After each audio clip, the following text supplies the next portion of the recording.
อ้อนจะออกจะออกเดี๋ยวสิเนี่ยอ้อนทำเป็นอ้อนนอนเกลือกิ้งเนี่ยออกไปนอกบ้านเนี่ยก็ต้องไปเกลือกิ้งอยู่หน้าบ้านเนี่ยนี่ไม่ต้องออกหรอกมองแค่หน้ากระจกก็พอแล้ว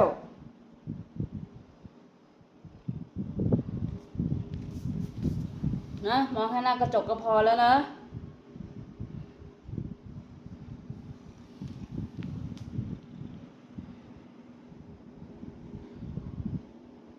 อ้อนมาอ้อน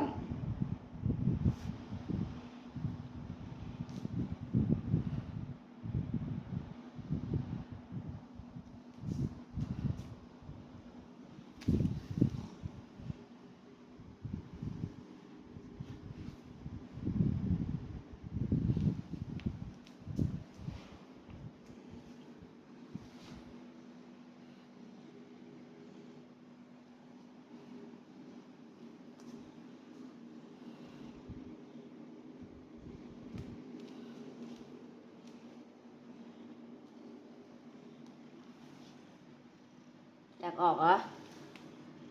พี่คุยอยากออกเหรอ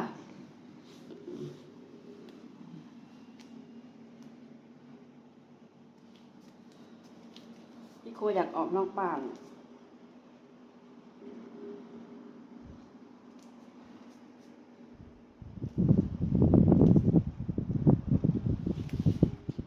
วันนี้ไม่ให้ออกนะ